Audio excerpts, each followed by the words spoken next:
Olá, estamos começando mais um programa Oficinas de Gestão, Oportunidade de Desenvolvimento, executado pelo Departamento de Ciências da Administração do Centro Socioeconômico da Universidade Federal de Santa Catarina. Uma oportunidade para vocês, estudantes de graduação e de pós-graduação em administração, ampliarem os conhecimentos, utilizando-os como parte da sua formação complementar. O tema sobre o qual nós vamos conversar neste programa é a indústria no Brasil, condições competitivas e políticas de desenvolvimento. Para isso, nós temos aqui ao nosso lado o convidado de hoje, o professor Silvio Antônio Ferraz Cário, doutor em Ciências Econômicas pela Universidade Estadual de Campinas, mestre em Economia pela Universidade Federal do Rio Grande do Sul e em Ciências Sociais aqui pela Federal de Santa Catarina. O professor Silvio tem graduação em Ciências Econômicas pela Pontifícia Universidade Católica de Campinas. É professor associado 2 da Universidade Federal de Santa Catarina, tem experiência na área de economia, com ênfase em organização industrial, estudos industriais e economia da inovação, atuando principalmente nos temas capacitação tecnológica, organização de produção, estruturas industriais e competitividade. Além disso, o professor Silvio Cário também participa do grupo de pesquisa Propriedade Intelectual, Transferência de Tecnologia e Inovação na Universidade Federal de Santa Catarina. Professor Silvio, prazer recebê-lo nesse programa, ter a oportunidade de podermos trocar ideias sobre um tema tão atual, desafiador, né? E do ponto de vista das políticas de Estado e das repercussões que isso traz para o cotidiano do cidadão, absolutamente relevante, que é esse tema da indústria, né? Condições competitivas e políticas de desenvolvimento. Muito obrigado mais uma vez por ter aceito o nosso convite. Eu agradeço essa participação, contribuir para o ensino à distância no Departamento de Administração, uma vez que eu já venho atuando por vários anos junto a esse departamento, apesar de estar vinculado ao Departamento de Economia. E o tema que eu vou tratar é a questão da indústria no Brasil, né? Uma vez que a indústria ela tem um papel importante no desenvolvimento nacional. O nosso país, o Brasil, é o país mais industrializado da América Latina. Tem uma posição de destaque no cenário internacional enquanto produtor de riqueza. Aí abrange não só a indústria, como também a agricultura e serviço. Apesar dessa importância da indústria, ela vem perdendo participação nos últimos anos. Nós chegamos a 33%, a indústria, a participação da indústria no PIB, 33%, 35% da riqueza do país. E hoje está em torno de 17%, 18% do que é gerado na economia brasileira. Então nós entramos num processo que é como está sendo chamado de desindustrialização, ou seja, é a perda de participação relativa da indústria na produção da riqueza nacional. Quer dizer, é um tanto redundante, mas eu vou começar a nossa conversa por uma pergunta relativamente a qual é a importância que o setor industrial tem para a economia de um país. Isso. A indústria ela tem uma posição de destaque no processo de criação de riqueza de um país, de uma forma geral, independente do país em que ela está situado.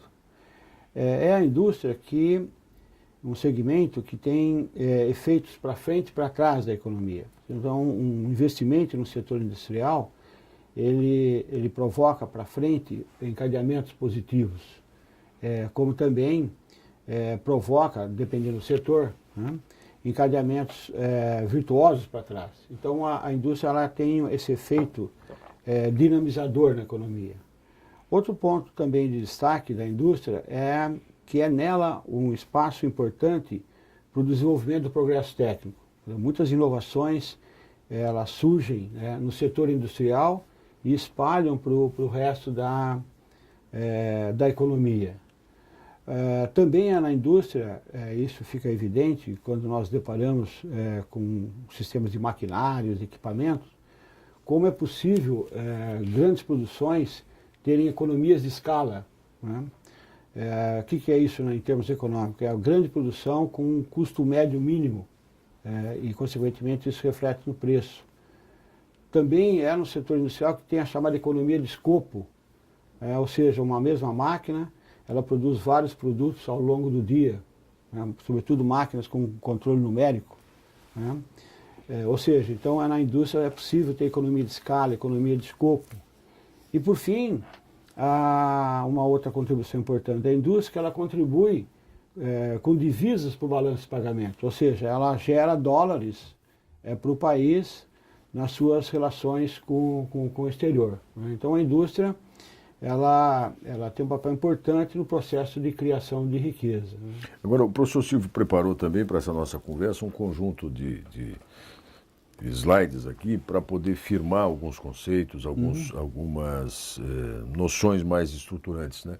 Por onde é que a gente pode começar, professor Silvio, apresentando essa sua síntese aí do que seria essa importância do setor industrial e a indústria no Brasil, condições competitivas e políticas de desenvolvimento? Um passo seguinte é verificar a posição do Brasil, a posição do Brasil, e em particular a indústria, no cenário internacional. Essa é uma questão importante que pode ser discutida, né? Então, no caso, por exemplo, de uma forma geral, nos últimos anos, nas últimas décadas, sobretudo, somando todos os países, a indústria ela vem perdendo participação. De uma maneira geral, e não só brasileira. Não só brasileira, de maneira geral. Porém, no processo de desenvolvimento, a indústria vai transferindo parte do que era feito dentro dela, né, do seu espaço produtivo, para o setor de serviços. Então, muitos segmentos, com a desverticalização, com a terceirização, que atividades que eram feitas internamente passam a ser feitas fora dos muros da fábrica. Então começa a crescer o setor de serviços. E como também o setor de serviços, ele foi criando um processo de geração de valor significativo. Mas esse processo, ele ocorre em grande monta nos países desenvolvidos, né? A indústria, ela vai perdendo participação nos países desenvolvidos e vai crescendo o setor de serviços. Porém, a renda per capita é elevada. E o final é o que interessa, né? Ainda que a indústria perca participação, o setor de serviço cresça nesses países, Estados Unidos, França, Inglaterra, Alemanha, Japão, Itália, por exemplo, a renda per capita é próximo de 24, 25, 30 mil dólares ano, né? No caso brasileiro, a indústria está perdendo participação, o serviço está crescendo, porém a nossa renda per capita está em torno de 6, 7 mil dólares. Praticamente um terço. Né? Então, porque o setor de serviço nosso ele é pobre em termos de geração de valor, diferentemente dos países desenvolvidos. Então, por quê? Porque nos países desenvolvidos a indústria cumpriu toda a sua função. Aqui ela está precocemente sendo destruída e o setor de serviço não está gerando esse processo. Mas de uma forma geral, como mostra o slide, a indústria no mundo ela vai perdendo participação, né, mas sobretudo em grande monta, puxada pelos serviços dos países desenvolvidos, né? E eles elevam a média, digamos assim. Eles elevam a média, certo? Então a indústria vai perdendo participação. Mesmo considerando uma informação que eu tenho aqui sobre o crescimento do PIB em nível mundial, né, Produto Interno Bruto, vai mostrar que, no caso brasileiro, o que tem contribuído muito para esse processo de perda de participação na indústria tem sido o pífio, o pequeno crescimento ao longo do tempo, né, ao longo do tempo. Então, tomando como base aqui uma informação do crescimento do PIB de 1980 a 2011, então toda a década de 80, toda a década de 90 e o primeiro decênio dos anos 2000, 30 anos, nós crescemos uma média de 2,8% ao ano, nossa taxa de crescimento do PIB, né? Diferentemente, por exemplo, dos países asiáticos, a China, nesses últimos 30 anos, 31 anos, ela cresceu uma média de 6,5%. Né? A Coreia do Sul também, a China 10% e a Coreia do Sul 6,5%. Então, o que contribui muito para esse processo de perda de participação na indústria é o nosso pífio crescimento, né? Dentre os países considerados nesse slide. E nos países desenvolvidos, né, ainda que a indústria tenha crescido pouco, o setor de serviços tem puxado a dinâmica dessas economias. Vamos pegar um exemplo claro, assim, muito fácil de entendimento. O nosso país, ele está entre os sete maiores produtores de automóvel do mundo, né? Nós somos o terceiro maior mercado consumidor do mundo, né? Nós temos 22 empresas automobilísticas aqui, algo próximo de 60 fábricas no Brasil. O Brasil hoje ele é plataforma para venda de carro no continente latino-americano. 70% dos carros que circulam na América Latina saem do Brasil. Mas o Brasil ele só é um espaço da produção, né? Todo o design, quando ele monta, todo o desenvolvimento tecnológico, quase tudo, né? Que é a parte de serviços, essas partes ficam nos países desenvolvidos, né? Então nós simplesmente somos um país produtor, né? Desse segmento que estou colocando. E o setor que gera mais valor, que é o design, que é a comercialização, que é a distribuição, que é o marketing, né? Esses segmentos ficam com os países envolvidos, né? Então nosso problema maior é esse, que nós somos simplesmente produtor de uma parte do processo produtivo, né? Outro ponto que eu gostaria de destacar também, no caso específico aqui, considerando os 30 maiores países, né, industrializados do mundo, entre 1980 e 2010, vários países mantiveram a participação no setor industrial. O Brasil ele vem perdendo a participação. Então, por exemplo, a indústria nos Estados Unidos representava, em 1980, 22% da riqueza do país. Em 2010, passados 30 anos, caiu para 20%. Então, praticamente não houve mudança, né? No Japão, por outro lado, aumentou a participação na indústria de 14% para 18% em 2010, né? E nós, o Brasil, nós tínhamos uma participação de 2,6% de toda a produção industrial mundial e nós caímos para 1,7%, né? Então, os países desenvolvidos ou mantiveram ou elevaram pouco a participação no setor industrial mundial e nós perdemos participação, certo? Então esse é um ponto importante, que os países desenvolvidos, além de ficarem com o setor de serviço que gera mais valor, né, eles também mantêm a participação no setor industrial, né? E no caso brasileiro, só para concluir essa observação, há uma perda fantástica nesses 30 anos de 37% da participação do Brasil no conjunto da produção mundial, né? Então nós saímos de 2,8%, como eu disse, para 1,7%.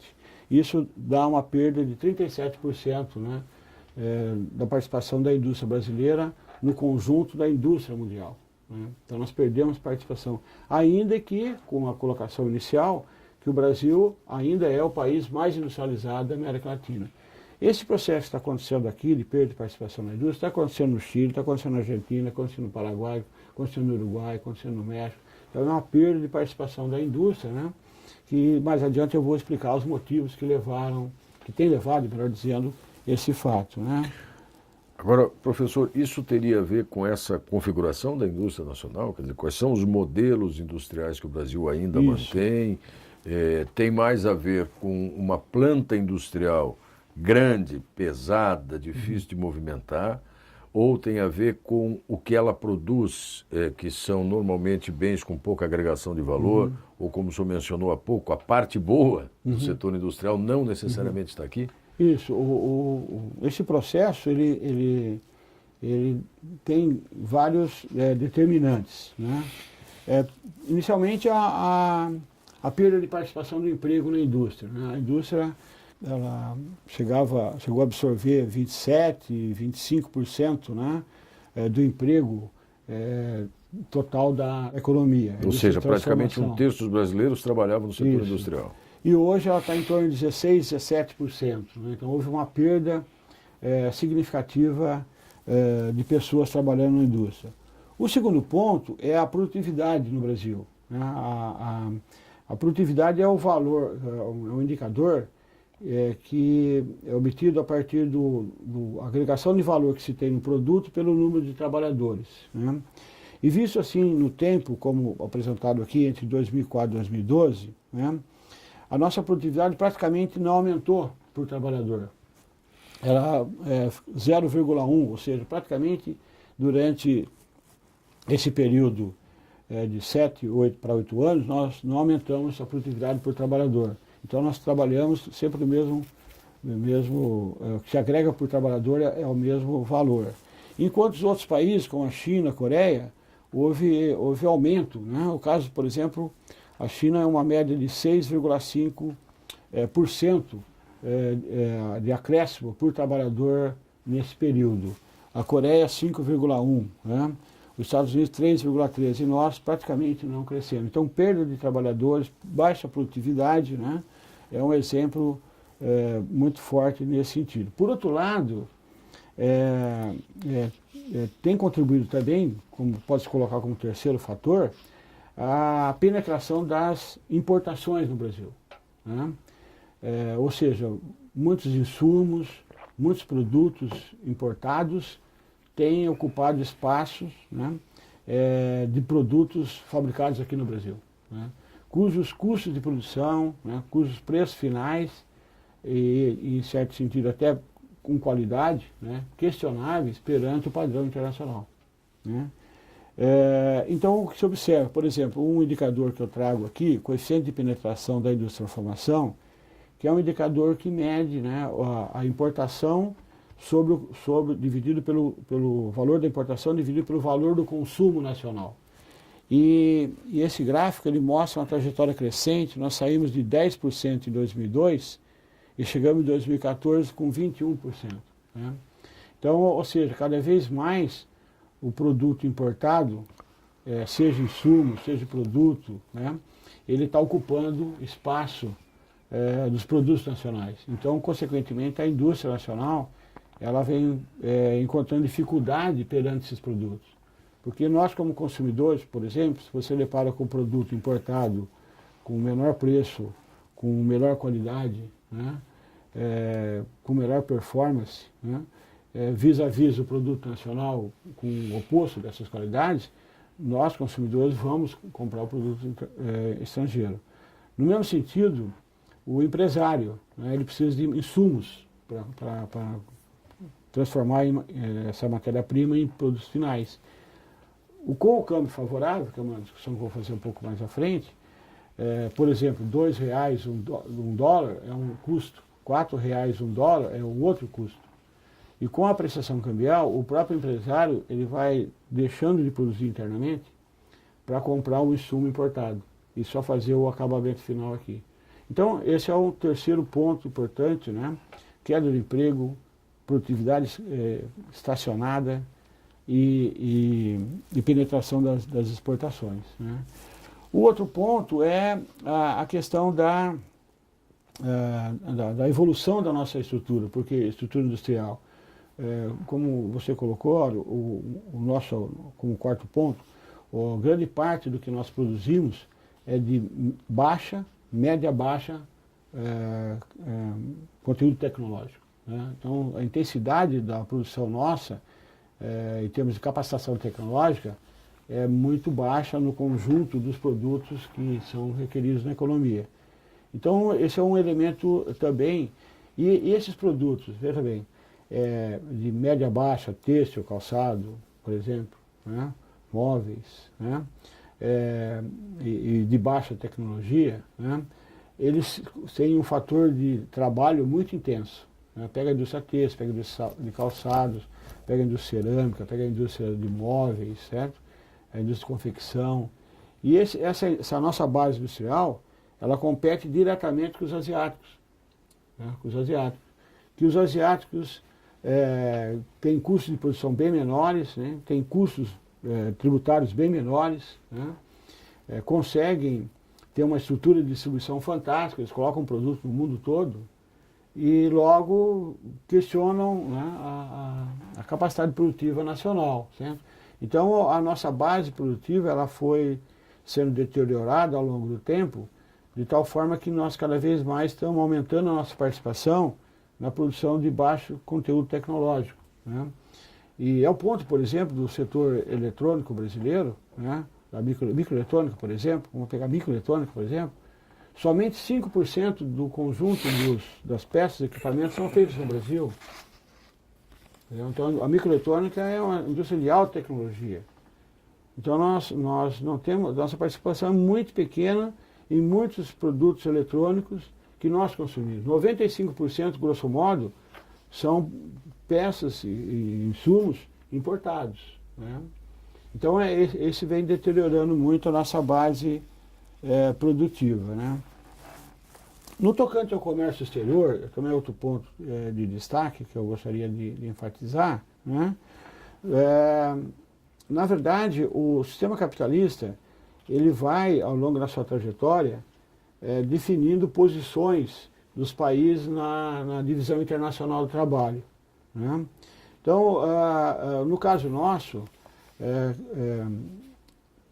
cada vez mais o setor de agronegócio, né, setor que não gera grande valor, ele vem sendo destaque, né? Porque os países desenvolvidos vão para eletrônica, vão para microeletrônica, vão para química fina, vão para novos materiais, vão para nanotecnologia, vão para biotecnologia, certo? Setores de alto valor agregado. E os produtos de menor conteúdo tecnológico vão sendo produzidos para os países em desenvolvimento, né? No caso específico nosso, né? Porque nós falamos muito do automóvel, mas o automóvel ele é característico da segunda revolução tecnológica, né? A revolução que começa tecnológica a partir do final dos 70, início dos anos 80, no mundo, é a revolução da eletrônica, dos chips, né? E não é do motor de arranque, né? É das redes, né? Não é fundado nas rodas, né? Então, por mais que o carro tenha transformado, atualizado, hoje com vários comandos eletrônicos, o carro ele é do paradigma passado, certo? Do paradigma passado, né? Então, os países desenvolvidos estão se especializando nesses produtos de alto valor agregado, né? Então, não é à toa que as 20 maiores empresas de software do mundo, 12 são americanas, entendeu? 12 são americanas, e software está em tudo. E o nosso país, então, nessa divisão internacional do trabalho, nos últimos 30 anos, ele vem se especializando no produto do agronegócio. Tanto que o agronegócio, hoje, ele representa 25% do PIB. De cada R$4 gerado na economia brasileira, um sai do agronegócio. A indústria já teve esse patamar? A indústria não? Não, a indústria chegou a 36%. Né? Então, o agronegócio, porque o mundo precisa de alimentos, o mundo precisa de insumos, né? Mineral, da agricultura, né? Então o Brasil tem essa participação significativa do agronegócio. Isso vai se transportar no comércio exterior. Então no comércio exterior, eu trago uma série de gráficos. O Brasil ele é grande exportador de produtos do agronegócio, produtos de baixo conteúdo tecnológico, e é grande importador, né, de produtos de média e alto conteúdo tecnológico. Então, os dados que estão colocados aqui vão mostrar que essa balança comercial brasileira, né, balança comercial é exportação menos importação, né? Aí você abre a exportação e abre a importação. Você abrindo a exportação, grande monta é produtos de médio e baixo conteúdo tecnológico. Você abre as importações, grande monta de alta e médio conteúdo tecnológico. Explica um pouco isso. Então, o sistema capitalista mundial, ele é um sistema altamente concorrencial, né? E hoje, né, cada vez mais fica evidente isso. Quem compete não são só e somente só as empresas são as empresas e os estados nacionais, né? Estados nacionais, porque os estados nacionais se preocupam com a inserção ativa das suas empresas e, consequentemente, vai dificultando a inserção brasileira e latino-americana. Então é ledo engano, totalmente engano, achar que a expansão chinesa não é comandada também, né? Mas não só, mas também pelo Estado chinês, né? o Estado chinês ele vai definindo estratégias junto com as empresas para uma maior inserção na economia internacional, né? Então, a mesma coisa dos Estados Unidos, a mesma coisa do Japão, a mesma coisa a Itália, certo? E isso passa necessariamente por firmar cada vez mais esses países em produtos de maior conteúdo tecnológico, né? E os países latino-americanos, em particular o Brasil, vão se especializando nesses produtos de médio e baixo conteúdo tecnológico, né? Que vai dificultando a superação do atraso. Porque na literatura, só para concluir, né, latino-americana, grandes pensadores, né, como Celso Furtado no Brasil, Aníbal Pinto no Chile, né, Franz Hilber na Argentina, esses grandes pensadores sempre colocaram uma questão importante. Um dos fatores determinantes do atraso das economias é o progresso técnico, né? O país que não tem desenvolvimento tecnológico, ele não consegue superar o seu atraso, né? E o desenvolvimento tecnológico cada vez mais se encontra nos países centrais, né? Mesmo agora, só para pegar um exemplo, eu orientei um trabalho de tese, doutorado, sobre máquinas e equipamentos agrícolas, né? E sobre a trajetória tecnológica das máquinas e equipamentos agrícolas aqui no Brasil. Pasmem vocês que 85% da produção de ceifadeiras, tratores, colheitadeiras, né? Essas 85% são produzidos por empresas multinacionais aqui no Brasil. Não contra as multinacionais, o problema maior é que elas não abrem a caixa preta do progresso técnico, né? O menino constatou isso. Todas as empresas multinacionais que produzem tratores aqui, que contribuem fortemente para os 25% do PIB vindo do agronegócio, os centros tecnológicos encontram nos países centrais. Fora daqui. Então, novamente, o Brasil ele é um grande produtor, mas não é um grande inovador, né? E a superação do atraso passa necessariamente por você criar condições de inovação, né? Condições de inovação. Aí você consegue aumentar a produtividade, consegue distribuir mais os frutos do progresso técnico. Então os dados que eu trouxe aqui, eles vão ficar bem evidentes, mostrando, né, como a balança comercial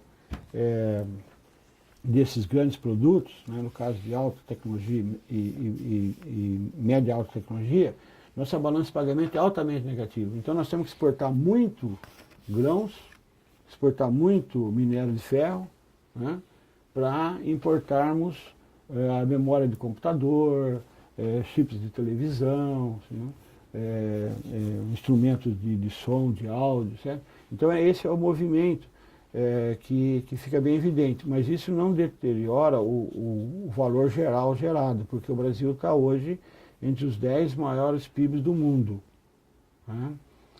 Produto interno bruto do mundo, né? Entre os 10 maiores em termos de valor. É claro que há uma distância daqui na África entre o PIB americano e o PIB brasileiro, né? Mas só que o nosso tecido produtivo ele é pouco denso, né? Em termos de criação de valor, né? Agora, o senhor fez menção há pouco também, professor, de que do ponto de vista da competitividade entre nações, ou entre indústrias nacionais, há um descompasso, uma descompensação com relação ao que a indústria brasileira ainda tem que assumir com relação à carga tributária, a encargos trabalhistas. E aqui, obviamente, eu não estou nem assumindo a defesa do que é preciso mudar para bem ou para mal, para acabar. Eu só estou constatando a partir do que o professor Silvio disse.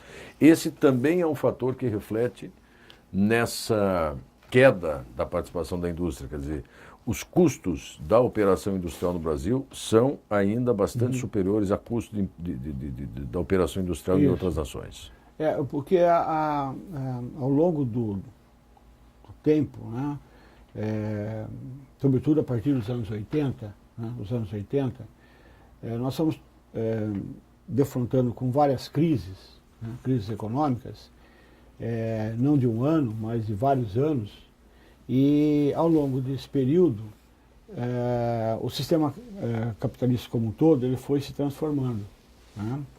E quando nós começamos a procurar soluções melhores, a partir da segunda metade dos anos 90, já tínhamos passado 14, 15 anos que os países capitalistas avançaram. Então nós temos um problema estrutural, né? Um problema estrutural que nós não conseguimos adentrar a esse paradigma tecnológico que eu acabei de mencionar, da microeletrônica, da biotecnologia, da nanotecnologia, da química fina. Nós não conseguimos fazer um catching up, né, quando ele surgiu, no final dos anos 70 e início dos anos 80. Porque os alunos da administração sabem que o modelo fordista de produção, ele entrou em obsolescência, ele entrou em crise no final dos anos 70 e início dos anos 80. Então aquela grande fábrica, altamente verticalizada, né? Trabalhadores fazendo só uma operação, produtos padronizados, né? Isso entrou em crise, né, nesse período, e no início dos anos 80 praticamente começou a busca de um novo paradigma técnico-produtivo, que em última instância é o toyotismo. E nós nós deparamos com uma grande crise nos anos 80, chamada crise da dívida externa, né, e de crise financeira do Estado. O Brasil figurou, nos anos 80, entre as 5 maiores dívidas externas do mundo, né? Que entre 1982 e 1990, durante 8 anos praticamente, não entraram dólares novos no país. O país só foi pagando o que devia, né? O sistema financeiro internacional fechou a porta. Mas enquanto isso, o mundo foi buscando novas soluções. Então nós temos esse problema estrutural, né? Numa primeira instância, né? Na primeira instância nós não fizemos políticas industriais, não fizemos políticas tecnológicas, nós passamos na década de 80 combatendo a inflação, né? Nós chegamos a ter 3.000% de inflação no final do governo Sarney, não é brincadeira, 70% de inflação ao mês, né? Chegamos a ter isso.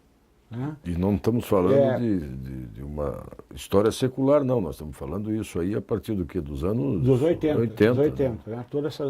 Então só foi consertar em 94 com o Plano Real.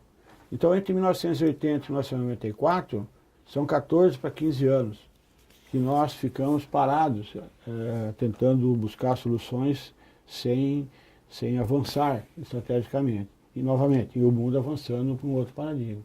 Então, quando começa o processo de reestruturação mundial, nosso aqui, a partir de 94, 95, nós tivemos muito tempo, tivemos que correr muito atrás.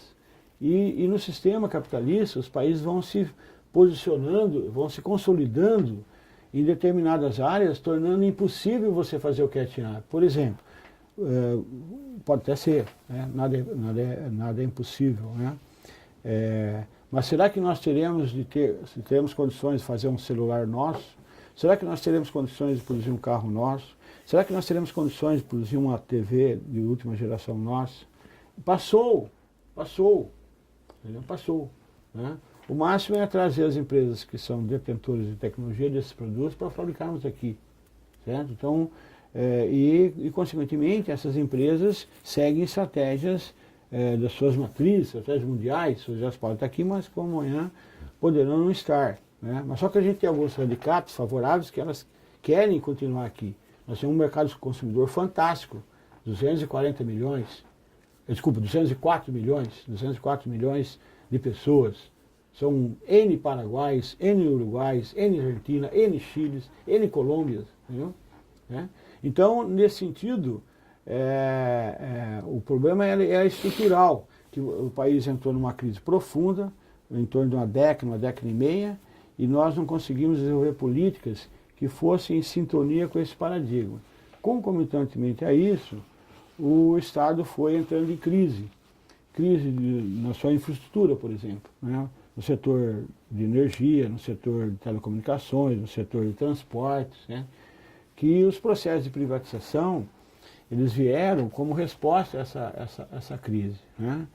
E então, nesse sentido, nós temos ainda custos muito elevados, né? Que vão ser difíceis de serem, no curto prazo, solucionados, né? O que nós tem que ser buscar políticas tem que se desenvolver ações no sentido de uma busca de melhoria desse quadro, né?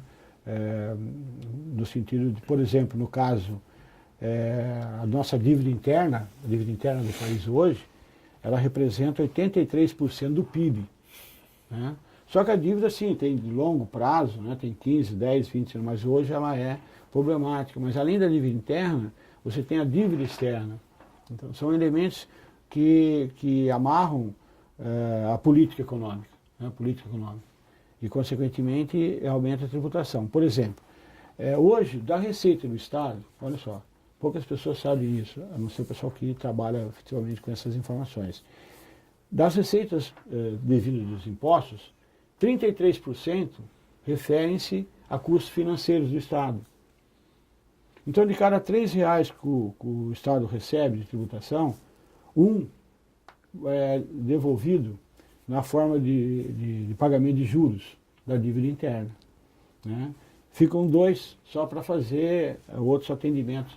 Então, o imposto ele é elevado no Brasil, mas ele tem um componente financeiro significativo por conta da dívida interna do país, né?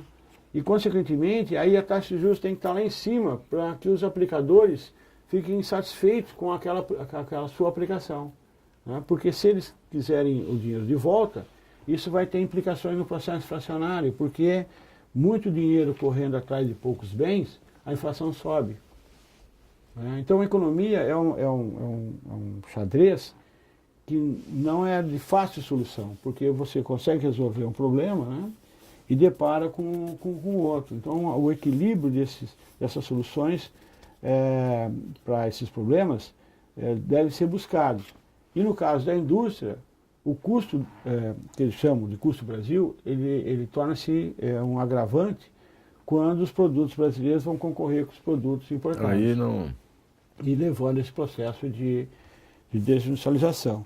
Eu queria também colocar um pouco, eu trouxe alguns slides sobre isso, porque o debate sobre desindustrialização, ou perda de participação na indústria, ele está penetrado na academia brasileira, né? Penetrado na academia brasileira. E cada escola de pensamento, cada universidade, né? Sobretudo as de fronteira, elas têm vários pesquisadores, professores, fazendo interpretações distintas, né? Então, eu trago aqui 3 universidades que estão puxando o debate hoje no Brasil sobre a perda de participação da indústria. A Unicamp tem uma visão, a Fundação Getúlio Vargas, de São Paulo, tem uma outra visão, e a PUC do Rio de Janeiro, a Pontifícia Universidade Católica, também tem uma outra visão.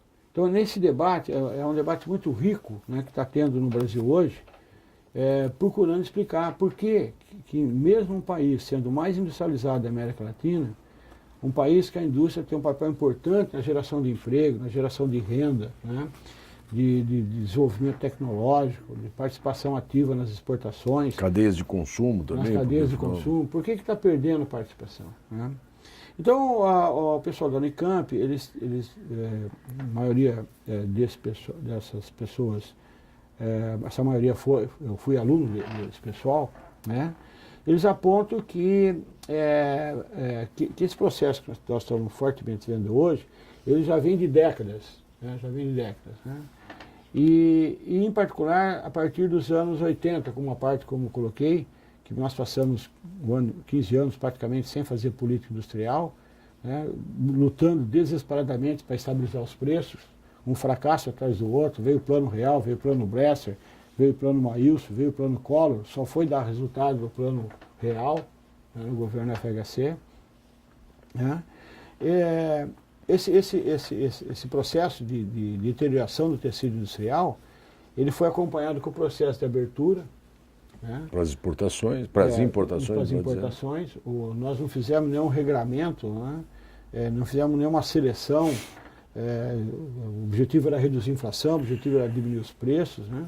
Então abrimos a economia, né? E muitos empresários não estavam preparados, então, consequentemente, o preço caiu forçosamente, né? Isso é um fato. Outro fato também, a extensividade da apreciação cambial, os 4 primeiros anos do governo FHC, seguidos, depois de mais 4 anos do governo Lula, são 8 anos, né, num período de 20, que nós tivemos uma apreciação cambial. E a apreciação cambial, ela é muito boa para importação, mas ela não é muito boa para exportação. Né? Quer dizer, eu até posso vender em dólar, na hora que eu for comprar, eu tenho que comprar em dólar também. Isso, ou seja, na apreciação cambial, a moeda nacional vale mais em relação ao dólar. Né? Dois reais você compra um dólar. Diferente de 4 reais você compra um dólar. Então, consequentemente, nós somos as compras de produtos internacionais. E isso vai deteriorando o tecido produtivo. Né? Paralelamente a esse processo, veja só, a crise de 2008, ela levou a 2 movimentos internacionais fantásticos. Os países industrializados, eles depararam, Estados Unidos, França, Inglaterra, Alemanha, né, Japão, eles depararam com grande capacidade ociosa na sua indústria, porque a crise foi lá, não foi na América Latina. Uhum. Né? Começou lá, depois respingou aqui depois de alguns anos. Esses países começaram o processo de reestruturação do seu parque produtivo. A capacidade ociosa que eles tinham voltou a aumentar a capacidade de utilização. Então eles começaram a produzir e bastante, mas não para o mercado local que estava em crise, para os outros mercados, como o caso brasileiro, por exemplo. Né? Porque com os impostos de importação baixos, barreiras não tarifárias muito reduzidas, barreiras técnicas, os produtos dos países industrializados invadiram os tecidos produtivos nacionais, em particular no Brasil. Né? Por melhor preço, por melhor qualidade, por melhor performance. Né? Somado a esse movimento pós-2008, né, você tem o movimento dos asiáticos. Os asiáticos já vêm há mais de, sobretudo nos últimos 10 anos, últimos 15 anos, tendo posição de fronteira, de destaque no cenário industrial mundial. E você pode pegar, vou pegar um exemplo, a Coreia. A Coreia, ela tem a LG, ela tem a Samsung, ela tem a Hyundai. Peguei três grandes indústrias coreanas. Né? Hoje, somando todos os países asiáticos, os dados que eu entreguei para a Federação da Indústria do Estado de Santa Catarina, no setor têxtil, 80% de todos os tecidos que são utilizados no mundo, saem da Ásia. 80% de produção de toneladas têxteis do mundo saem dos países asiáticos. Então a Ásia, ela tem uma política agressiva, né, industrialmente. Né, nós estamos vendo chegarem os carros chineses aqui. Né? Estamos vendo agora, vai abrir uma fábrica de tratores coreana na região norte do estado. Então os asiáticos estão tendo uma posição agressiva no mundo. Então os asiáticos de um lado, os países desenvolvidos do outro, os países em desenvolvimento como o Brasil passaram a deparar com grande dificuldade na sua estrutura industrial. Essa é a visão da Unicamp. Né? A visão da FGV de São Paulo, que é capitaneada pelo professor Bresser Pereira, ele vai falar da chamada doença holandesa. Né? O que é essa doença holandesa? Né? É uma situação em que o país, por ser grande exportador de commodities, né, nós recebemos muito dólares, né, que em última instância vai refletir como uma das partes responsáveis pelo volume de reservas internacionais que nós temos. Hoje nós temos, temos uns 350 bilhões de dólares em reserva o país tem. Né, e grande parte dessa reserva internacional vem do agronegócio. Então a entrada enorme de dólares aqui vai fazer com que o dólar caia de valor. E só que os produtos industriais, eles concorrem, com esse valor baixo do dólar, eles não conseguem serem colocados no mercado internacional. Então isso gera um processo de desindustrialização. Porque um dólar baixo, como eu coloquei anteriormente, faz nós, consumidores, e outros produtores a buscar o produto importado e não o nacional. Não nacional. Essa visão. E por fim, a última visão, nesse debate nacional que está tendo, que é da PUC do Rio de Janeiro, onde capitaneada pelo professor Pessoa, Samuel Pessoa, e Regis Bonelli, eles colocam uma visão que o Brasil, nos anos 80, ele industrializou acima da média. Né? E o que está ocorrendo agora é um ajuste de mercado, né? Um ajuste de mercado, que tem levado esse processo de perda de participação da indústria. Né? Somado a uma visão mais liberal de que o Brasil não deve se preocupar com isso. É uma visão bem conservadora. Por exemplo, por que o Brasil vai se preocupar em fabricar máquinas e equipamentos se ele consegue comprar máquinas e equipamentos a preços menores do que seria produzido aqui? Certo? Então não precisa se preocupar com isso. Certo?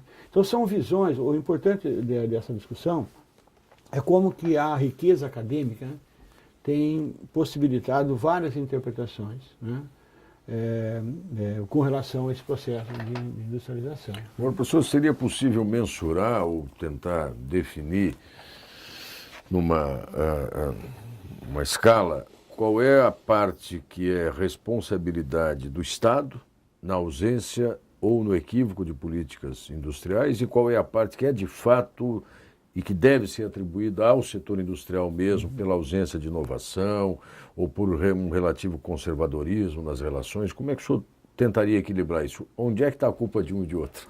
O ponto que eu vejo, né, nesse cenário todo, né, é que o Estado ele foi perdendo a capacidade de fazer política industrial, né, política tecnológica, né, e porque ele elegeu como primeira instância a estabilidade dos preços. Então a luta pela estabilidade dos preços ao longo de 2 décadas praticamente, e isso aí foi uma vitória em certo sentido nossa, né, porque hoje a inflação, ela não, agora com esses 2 últimos anos de crise, mas grosso modo ela ficava em 5%, 7% ao ano, quando nós chegamos a ter 3.000% ao ano, né, pouco, 0,70%, 0,60% por mês, quando nós chegamos a ter 75% ao mês. Né? Então houve uma vitória fantástica do Estado em termos de estabilidade dos preços. Porém, houve um fracasso muito grande do Estado em estabelecer políticas industriais tecnológicas. Porque eu estou agora orientando uma tese de doutorado sobre políticas industriais. Né? E estamos vendo várias experiências internacionais ao longo dos anos 80, 90, e agora retoma com mais fôlego nos países desenvolvidos. Né? Esses países sempre preocuparam com as duas coisas ao mesmo tempo, a estabilidade e política industrial tecnológica. Né? Porque são questões difíceis de se tratarem, né? Mas não impossíveis de ser levadas a cabo. Né?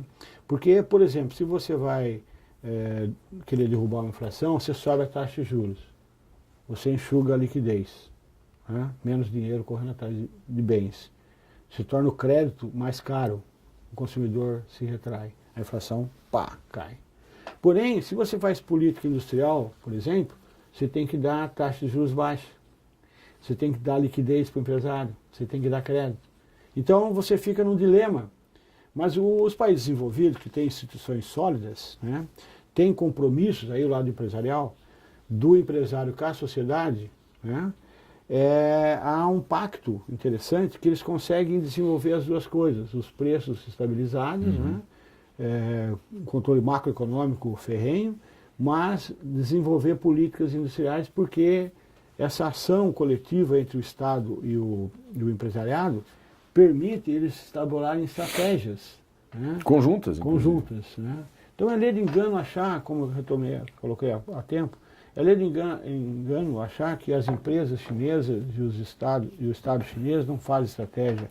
É lei de engano achar que o governo japonês e as empresas japonesas juntas não fazem estratégia. No mesmo sentido a Coreia, né? No mesmo sentido os Estados Unidos, por mais as regras de mercado sejam lá evidentes, mas a todo momento os Estados Unidos têm se preocupado com as suas empresas. Então a ação do Estado é uma ação junta com o empresário. Aqui o Estado foi, por conta da crise, o Estado foi perdendo, né? E o quadro atual é mais nefasto, porque além do quadro econômico deteriorado, nós temos uma crise política que vai nos levar a alguns anos, né, para recuperar a nossa capacidade de formular política econômica, formular política industrial, sobretudo. Né? E que sejam perenes, né? Eu acho que o grande temor hoje é essa oscilação. Né? Porque, na verdade, o processo decisório e também o processo de consumo, ele depende de uma palavra fantástica, que se chama confiança. Né? Porque o empresário, né, isso está nos textos de teoria econômica, ele cria uma expectativa no seu ramo de negócio e toma decisão. Né? Se a confiança, se a expectativa é favorável, ele investe. Compra máquina, equipamentos, novos produtos, novas linhas de produção, certo? Faz fusão, aquisição. Se as expectativas, se a confiança está lá embaixo, né, ele fica receoso. Né? Mesma coisa nós consumidores. Você vê num quadro de crise, de desemprego, você retrai o consumo. Né? Então, o gasto na economia não é a renda que gera gasto, é o inverso. É o gasto que gera renda. É o empresário gastando, investindo, é o consumidor gastando, consumindo, é que faz a economia girar. Na medida que o empresário tira o pé dos seus investimentos, na medida que nós, consumidores, retraímos nosso consumo, a economia entra numa paralisia. Entra numa paralisia, entra em crise. Né? Ela deixa de crescer. E aí é desemprego, é falência, concordata, e aí vem todo... Menos consumo. E aí é uma cadeia mesmo, uma rede, como a gente e aí você um sai ciclo do vicioso. aspecto econômico, né? E entra no aspecto físico, psíquico. Né? Por isso que a economia ela tem uma relação muito grande com a psicologia. Elas são duas irmãs gêmeas.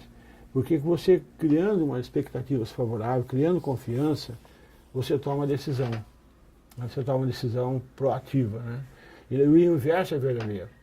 Então, caminhando assim, para fechar essa apresentação, eu gostaria de dedicar um pouco sobre política industriais. Por favor, professor. Política industriais. Porque, na verdade, a política industrial e a política tecnológica, ela tem que ser comandada pelo Estado. O Estado tem que definir quais são os setores prioritários para serem levados adiante. Mas levados adiante como? Porque os setores prioritários, eles têm que ter linha de crédito privilegiada, eles têm que ter subsídios no campo de redução de juros, de recursos com carência, ou seja, só que a política industrial ela é discriminatória, ela não pode atender todos os setores industriais. Né? Então, se você pega a política industrial da Coreia, do Japão, por exemplo, são poucos setores, apesar de terem muitos setores trabalhando. Então, vão definindo setores que devem ser priorizados. E no caso brasileiro, eu coloquei, baseado numa literatura que eu recorri do professor David Cooper, da UFRJ, nós temos três núcleos. O núcleo base, que é a área de petróleo, petroquímica, celulose, minério de ferro. Temos o miolo, que é a indústria de alimentos, vestuário, calçado, artefatos. E o topo, que são os bens de capital, bens mecânicos, setores baseados em ciência. Então, a indústria pode ser vista sobre três setores. Né? E eu coloco que, no caso da indústria de base, né, uma possibilidade cada vez maior, que é a base do petróleo, petroquímica, celulose, minério de ferro, agronegócio, é onde o Brasil tem uma efetiva participação. Né? Então, a necessidade de melhorar cada vez mais a inserção internacional, né? E segurar essa riqueza nossa, né? E impedir a desnacionalização desses setores.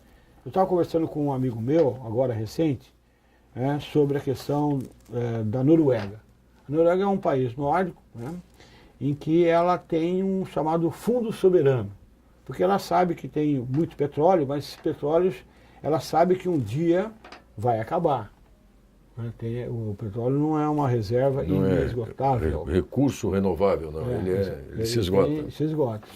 Então a Noruega, ela tira uma parte de toda a venda anual e coloca num fundo para as próximas gerações, para os nossos filhos, para os nossos netos. Né? Então, por nada ela vai desnacionalizar, por nada. Entendeu? E nós temos uma riqueza aqui que se chama petróleo.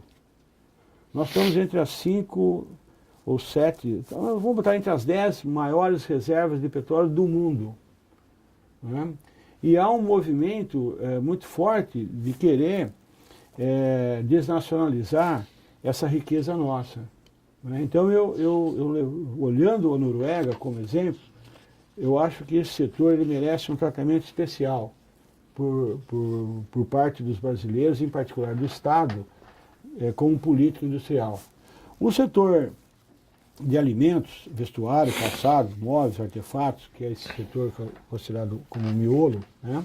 Então há necessidade de modernizar o parque produtivo, né?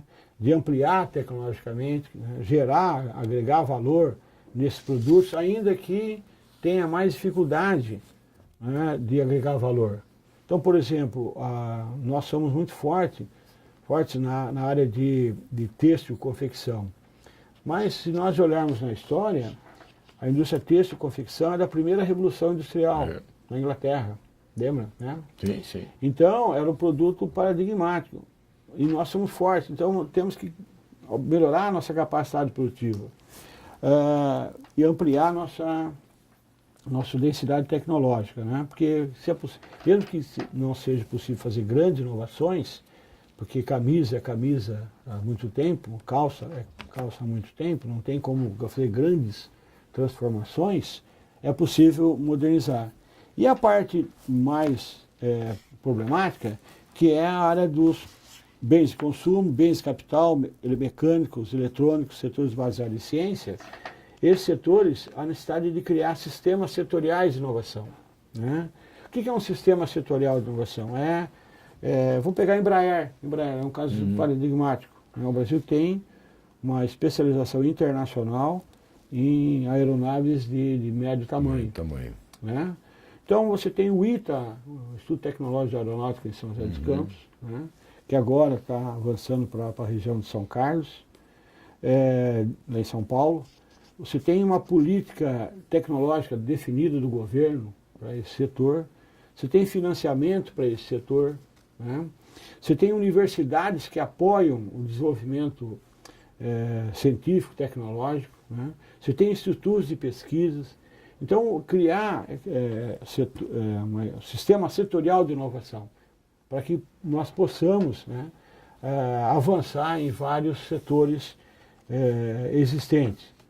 E há uma discussão, né, para concluir, que nós temos grandes chances, nos teóricos que estão discutindo o quarto paradigma, né, quarto paradigma tecnológico, porque nós vemos o primeiro paradigma a indústria têxtil, grosso modo, o segundo paradigma a indústria automobilística, o terceiro paradigma agora a eletrônica, e está se caminhando, né, para um quarto paradigma. E há teóricos que falam que esse quarto paradigma pode beneficiar os países que têm grandes recursos naturais. Olha só. Né? E então há a possibilidade de energia renovável, o caso do pró-álcool, por exemplo, do álcool, né? Vários produtos da natureza que podem ser importantes nesse novo paradigma que está sendo construído.